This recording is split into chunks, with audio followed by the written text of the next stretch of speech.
So in this last lesson, we're going to do something a little bit different and actually consider the impact on society of cryptography.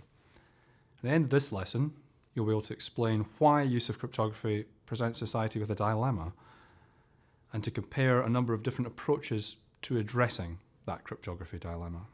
So throughout our discussions of cryptography, we've been assuming, broadly speaking, that the sender and receiver who are exchanging encrypted traffic are good people, and they're encrypting their plain texts in order to prevent bad people from finding out some kind of information. Now, there are many situations in society where that is true, but there are many situations where maybe there are shades of grey involved in this. There are situations where people who are exchanging encrypted data may well be doing something which authorities wish to learn. For example, people investigating criminal activity, or for reasons of national security. And if we convert plaintext into ciphertext in such a way that that plaintext can never be recovered, then we're actually presenting a problem for criminal investigations, a problem for national security, because the information that's being exchanged cannot be accessed. Now, this problem has existed ever since cryptography started being used in any wide sense. But since 2013, when former National Security Agency contractor Edward Snowden started informing the world about certain practices of intelligence agencies around the world, we've started to learn that the cryptography we've been using every day might not be as secure as we expect. Now, we don't wish to cast any judgment on what Edward Snowden did, or indeed of the morality of monitoring activities that are encrypted. What we actually want to do now is just look at ways in which cryptography could be undermined should that be felt necessary. And if you think about it, almost any technique for breaking a crypto system could be exploited to undermine the protection that cryptography offers. You could undermine the algorithm, you could undermine the implementation, or you could undermine somehow the key management. And in fact, if we reflect back in history, we'll see that almost all of these techniques have been used. And indeed, a way of controlling the use of cryptography in early commercial uses was in fact to make the algorithm not as strong as it would appear to be. Sometimes algorithms had what is known as backdoors, which made the algorithm not be as strong as it should be.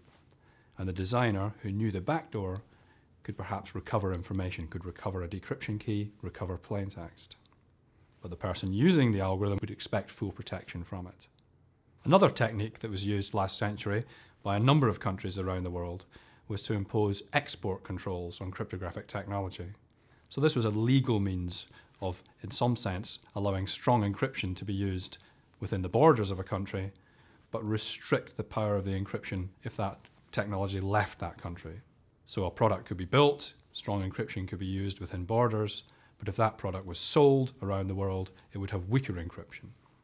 Now, placing a backdoor into an encryption algorithm, or trying to restrict the movement of encryption across borders, are actually viable techniques when cryptography is embedded in hardware devices. A hardware device has to leave a country and can be inspected at a border. If you're going to make an algorithm weak in some particular way, then it can be, if that's hidden away in hardware, maybe nobody will notice. But in the 1990s, we started to see cryptographic software appearing. Cryptography was much more commonly required in software. And neither of these techniques are very effective. Indeed, there was a dispute around the world very much about this control of cryptography, with a number of high-profile stunts pulled, including people printing cryptographic code on t-shirts and wandering through borders wearing their cryptography. Very hard to address. So the last sweeping attempt to moderate and control the use of cryptography in the late 1990s was an idea called key escrow. This was suggested by a number of governments around the world. And the basic idea was everybody can use strong encryption, that's fine, so long as a copy of the decryption keys that you use are registered with the government or some appropriate authority. They will look after them, and in the event of a criminal investigation or a national security incident, a court could request access to the decryption key, and ciphertext relating to that investigation could be decrypted. Now, this in principle seems like a good solution. But let's think about the way we use cryptography today. We use it on our bank cards, Wi-Fi, WhatsApp, all these applications. Every time you use cryptography, that system is somehow going to have to be integrated to this system that somehow securely stores copies of decryption keys. And any businessman will tell you that's going to be expensive. Any engineer will probably tell you, and it's probably not going to work. And indeed, chiaroscuro was opposed heavily, particularly by the commercial community, and it never actually came into force. So now let's look at the modern world we live in, with cryptography is used all the time. This is a complex world, many applications, many networks, lots of cryptography being used. Almost impossible somehow to control cryptography as it's used in all these different applications. Or is it? Is it easier or is it harder to control cryptography in this complex modern world? Well, in the complex modern world, it's certainly difficult to put some kind of blanket control that controls cryptography. Probably impossible. But within all the complexity of the modern network and the modern use of cryptography, there are many, many opportunities, arguably more opportunities than in the past, to somehow try and undermine cryptography, maybe in a messy way rather than in a nice, clean way. And in fact, what we've seen from the revelations of Edward Snowden and others is that there is some evidence that a huge variety of different techniques are used today to try and undermine cryptography.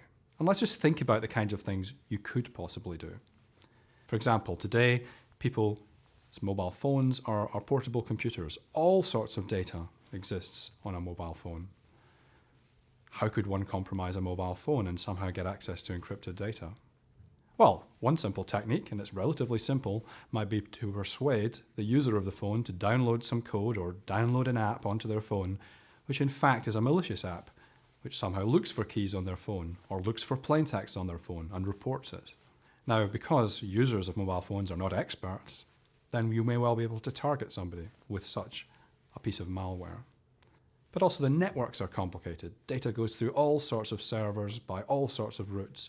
And anywhere on these networks, everywhere on these networks, keys are managed, keys are distributed, keys are stored.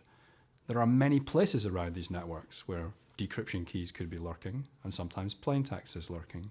And any of these are places somebody could go, and if any one of these points is weak, that's a potential point at which a decryption key could leak or plaintext could be found.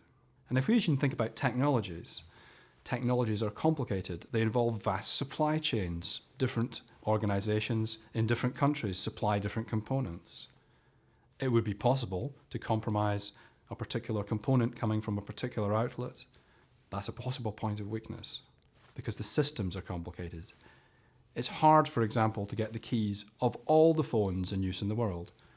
It might be possible to get the keys corresponding to a particular supplier who for some reason has either been compromised or decided to cooperate with an authority who wishes to access these keys. So the world is complicated, and in that complexity, there are many, many different opportunities.